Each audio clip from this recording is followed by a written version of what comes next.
ശ്രീഗണപതയേ നമഃ. ഹവിഘ്നമസ്തു. ശ്രീ ഗുരുഭ്യോ നമഃ. ഹരേ രാമ രാമ രാമ ഹരേ ഹരേ, ഹരേ കൃഷ്ണ കൃഷ്ണ കൃഷ്ണ ഹരേ ഹരേ. നാരായണം നമസ്കൃത്യ നരം ചൈവ നരോത്തമം ദേവീം സരസ്വതീം വ്യാസം തതോ ജയമുദീരയേത്. എല്ലാവർക്കും നമസ്കാരം. ശ്രീമദ് ഭാഗവത മഹാപുരാണം മഹാത്മ്യം 4-ാമത്തെ അധ്യായം 43-ാമത്തെ ശ്ലോകം വരെയാണ് നമ്മൾ വായിച്ചത്. ഇനി 44-ാമത്തെ ശ്ലോകം മുതലാണ് വായിക്കേണ്ടത്. യോഗി കൊടുത്ത ആ പഴം ബ്രാഹ്മണൻ തിരിച്ച് വീട്ടിൽ വന്നിട്ട് ഭാര്യയുടെ കയ്യിൽ കൊടുത്തു. അതിനുശേഷം എങ്ങോട്ടോ പോവുകയും ചെയ്തു എന്ന ശ്ലോകത്തിലാണ് നമ്മൾ നിർത്തിയത്. ഇനി 44-ാമത്തെ ശ്ലോകം. തരുണീ കുടില തസ്യ സഖ്യഗ്രേ ജരുരോധഃ അഹോ ചിന്താമമോൽപ്പന്ന ഫലം ചാഹം ന ഭക്ഷയേ. അയാളുടെ ഭാര്യയായ ദുന്ദുലി മഹാകുടിലയായിരുന്നു. അവൾ പഴവും വെച്ചുകൊണ്ട് തൻ്റെ സഖിയുടെ അടുത്തിരുന്ന് കരയാൻ തുടങ്ങി. കഷ്ടം, എനിക്ക് വളരെ ദുഃഖം തോന്നുന്നു. പുത്രനുണ്ടാകാൻ ഈ പഴം ഭക്ഷിക്കണമെന്ന് ഭർത്താവ് പറഞ്ഞു. ഞാനിത് ഭക്ഷിക്കുകയില്ല. പല ഭക്ഷേണ ഗർഭസ്യ ഗർഭേണോദരവൃദ്ധിത സ്വൽപഭക്ഷം തതോ ശക്തേ ഗൃഹകാര്യം കഥം ഭവേത്. ദൈവാത്കാടി വ്രജേ ഗ്രാമേ പലായേത് ഗർഭിണീ കഥം ശുഗവന്നിവസേത് ഗർഭം സ്തം കുക്ഷേ കഥമുത്സുജേത്. തിര്യചേതാഗതോ ഗർഭസ്ഥതാ മേ മരണം ഭവേത് പ്രസൂതോ ദാരുണം ദുഃഖം സുകുമാരീ കഥം സഹേ. ഈ പഴം കഴിച്ചാൽ എനിക്ക് ഗർഭമുണ്ടാകും. ഗർഭമുണ്ടായാൽ വയറു വലുതാകും. അപ്പോൾ വളരെ കുറച്ച് ഭക്ഷണമേ കഴിക്കാൻ പറ്റൂ. ആഹാരം കുറഞ്ഞാൽ ശക്തി കുറയും. അപ്പോൾ വീട്ടുജോലികൾ എങ്ങനെ ചെയ്യും? ഞാൻ സംഗതിവശാൽ ഗ്രാമത്തിൽ നടക്കുമ്പോൾ വല്ല വണ്ടിയോ മറ്റോ വരും. ഗർഭിണിയായി ഞാൻ എങ്ങനെ ഓടി രക്ഷപ്പെടും? ചില സമയം വ്യാസപുത്രനായ ശുഗനെ പോലെ ഗർഭത്തിൽ കിടക്കുന്ന കുഞ്ഞ് 16 കൊല്ലം വയറ്റിൽ കിടന്നു എന്നും വരാം. അതിനെ എവിടെ നിന്നും എങ്ങനെ പുറത്തേക്ക് തള്ളിക്കളയും? ഗർഭത്തിൽ കിടക്കുന്ന കുഞ്ഞ് ചിലപ്പോൾ വിലങ്ങനെയായെന്ന് വരും. അങ്ങനെ ആയാലും ഞാൻ മരിച്ചും പോകും. അഥവാ പ്രസവിക്കുകയാണെങ്കിൽ കഠിനമായ വേദനയുണ്ടാകും. സുകുമാരിയായ ഞാൻ ഈ വേദന എങ്ങനെ സഹിക്കും? മന്ദായാമയി സർവസ്വം നനാന്താ സംഹരേത്തതാ സത്യശൗചാതി നിയമോ ദുരാരാധ്യ സദൃശ്യതേ.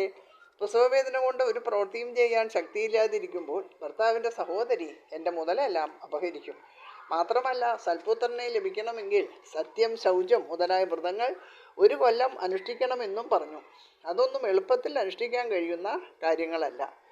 ലാളനേ പാലനേ ദുഃഖം പ്രസൂതായാശ്ച വർത്തതേ വന്ധ്യാവാ വിധവാ നാരി സുഖിനീ ചേതിമേ മതിഹേ.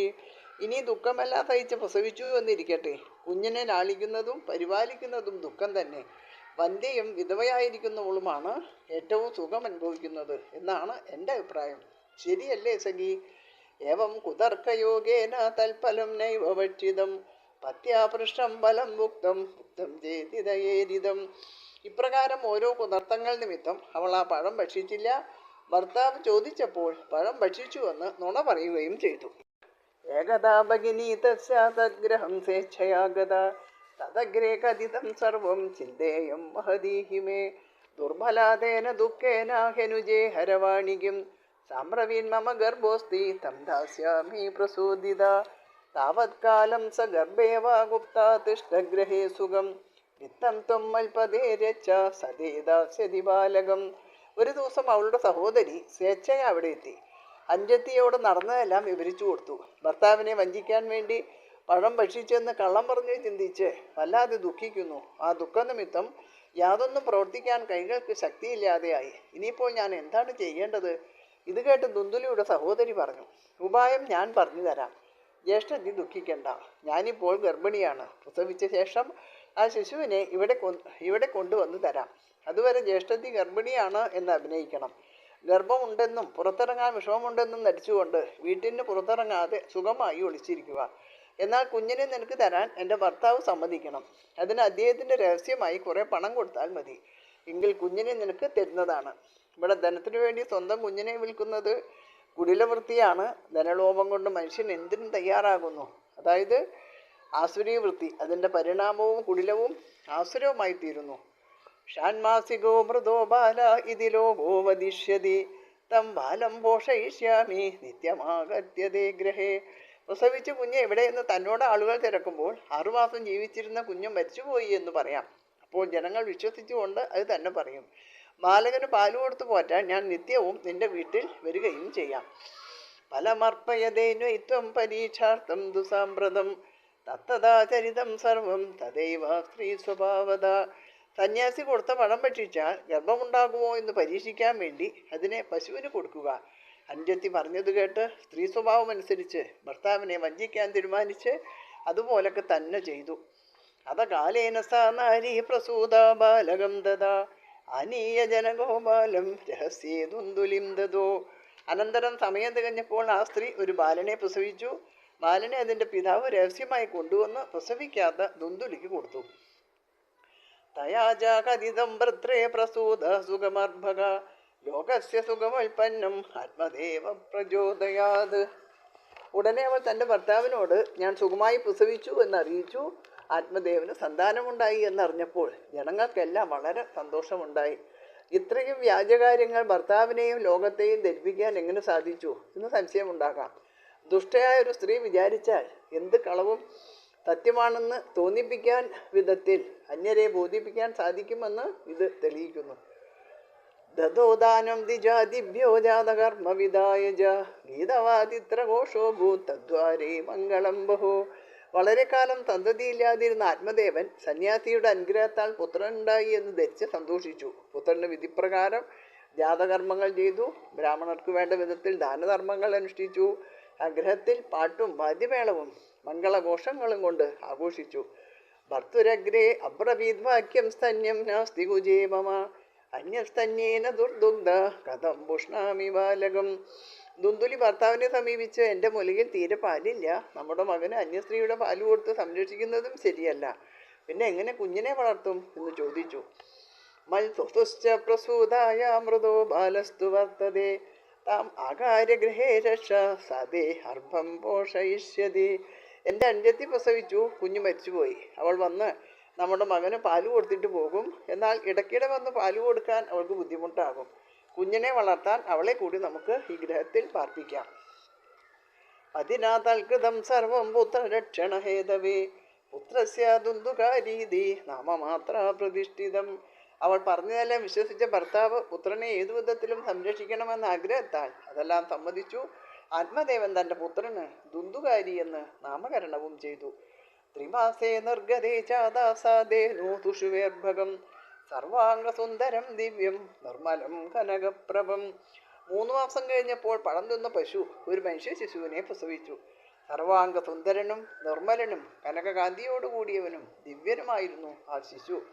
ദൃഷ്ട്വാ പ്രസന്നോ വിപ്രസ്തു സംസ്കാരാൻ സ്വയമാദദേ മത്വാശ്ചര്യം ജനാ സർവേ തദക്ഷാർത്ഥം സമാഗതാഃ.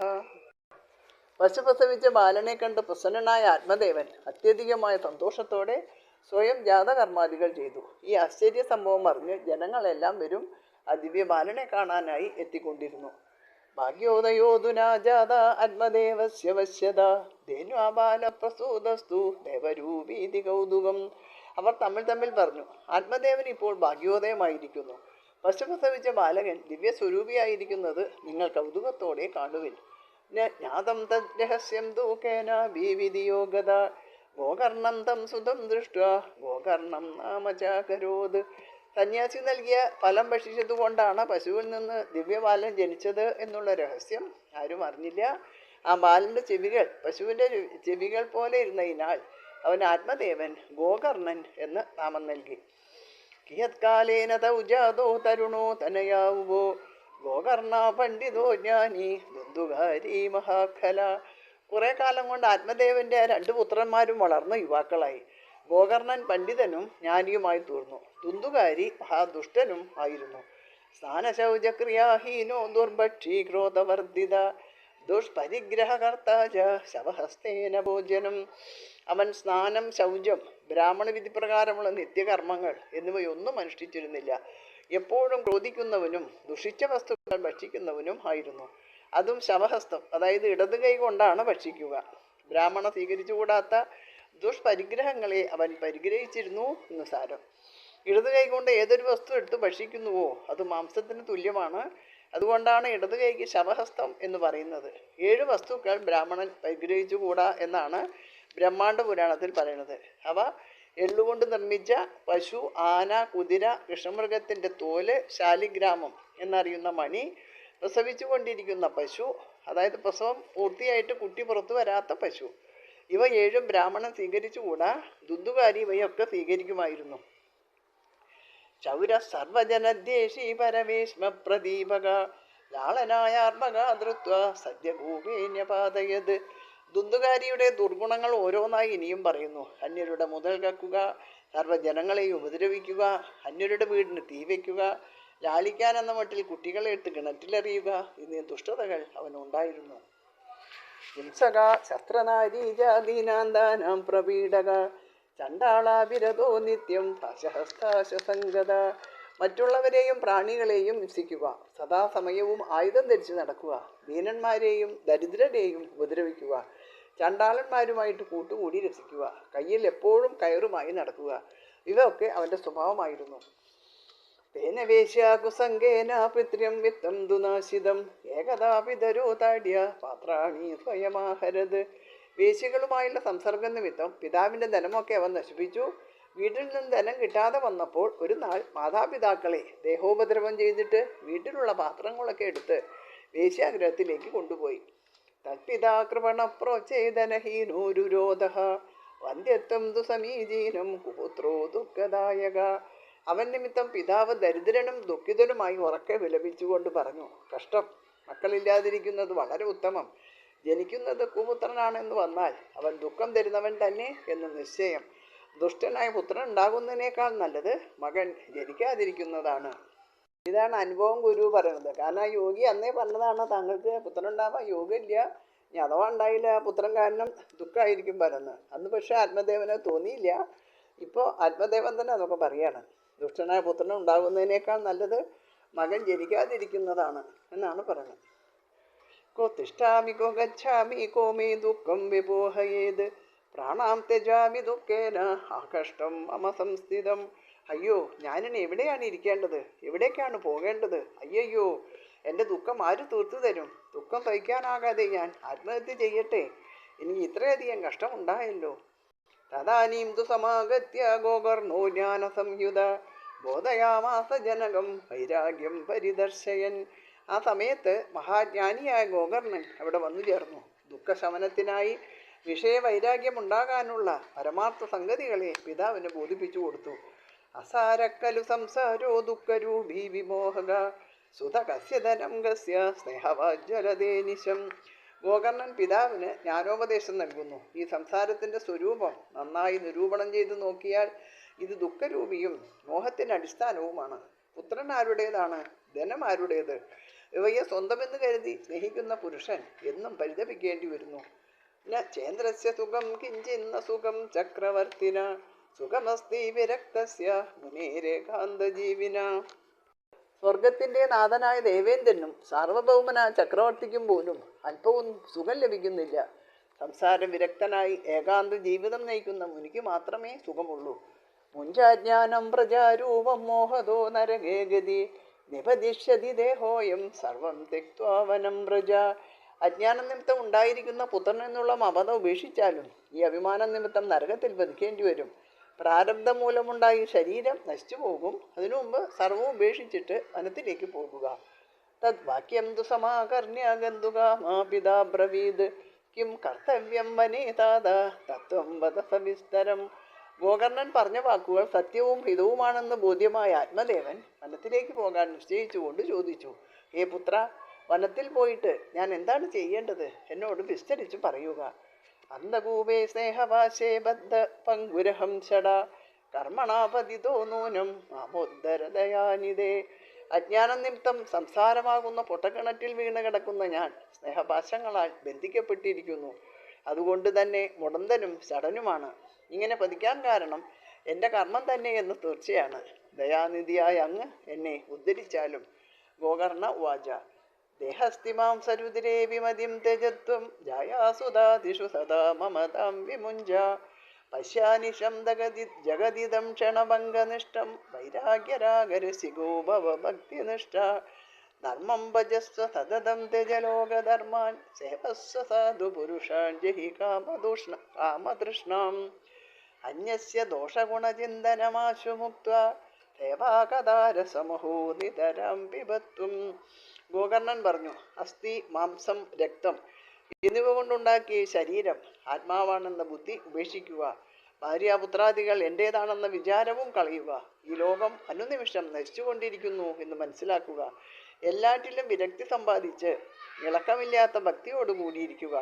എപ്പോഴും ഭഗവത് ഭക്തിയോടുകൂടി സ്വധർമ്മത്തെ സ്വീകരിച്ചുകൊണ്ട് അന്യധർമ്മങ്ങളെയെല്ലാം ഉപേക്ഷിക്കുക. സാധുപുരുഷന്മാരായ സജ്ജനങ്ങളെ ആശ്രയിക്കുകയും സേവിക്കുകയും ചെയ്യുക. വിഷയതൃഷ്ണകളെല്ലാം കൈവടിയുക. മറ്റുള്ളവരുടെ ഗുണദോഷ ചിന്തനങ്ങൾ വിട്ടുകളയുക. എപ്പോഴും ഭഗവത് കഥാമൃതത്തെ അങ്ങ് ആവോളം പാനം ചെയ്യുക. ഏവം സുതോക്തിവശതോ വിഗ്രഹം വിഹായ യാതോവനം സ്ഥിരമദീർഘത 6 വർഷ യുക്തോ ഹരേരനുദിനം പരിചര്യയാസോ ശ്രീകൃഷ്ണമാവധീയതം ദശമസ്യ പാടാത്. ഇപ്രകാരം പുത്രൻ ഉപദേശിച്ച് സ്വീകരിച്ചുകൊണ്ട് ആ ബ്രാഹ്മണൻ ഗ്രഹം ഉപേക്ഷിച്ച് വനത്തിലേക്ക് പോയി. അവിടെ ഇരുന്ന മനസ്സും ബുദ്ധിയും ഭഗവാനിൽ ഉറപ്പിച്ചു. വയസ്സ് 60 കഴിഞ്ഞു. അനുദിനം ശ്രീഹരിയെ പൂജിക്കുന്നതിൽ മാത്രം മനസ്സിരുത്തി ശ്രീമദ് ഭാഗവതം ദശമസ്കന്ധം മുടങ്ങാതെ പാരായണം ചെയ്തുകൊണ്ടിരുന്നു. അവസാനം ശ്രീകൃഷ്ണ ഭഗവാനിൽ വിലയം പ്രാപിച്ചു. ഇത് ശ്രീ പത്മപുരാണേ ഉത്തരഖണ്ഡേ ശ്രീമദ് ഭാഗവത മഹാത്മ്യേ വിപ്രമോക്ഷോ നാമ ചതുർത്ഥോധ്യായ. ശ്രീമദ് ഭാഗവത മഹാത്മ്യം 4-ാമത്തെ അധ്യായം ഇവിടെ അവസാനിച്ചു. എല്ലാവർക്കും നമസ്കാരം. സർവത്ര ഗോവിന്ദ നാമ സങ്കീർത്തനം. ഗോവിന്ദ ഗോവിന്ദ. ഓം തത്സത്.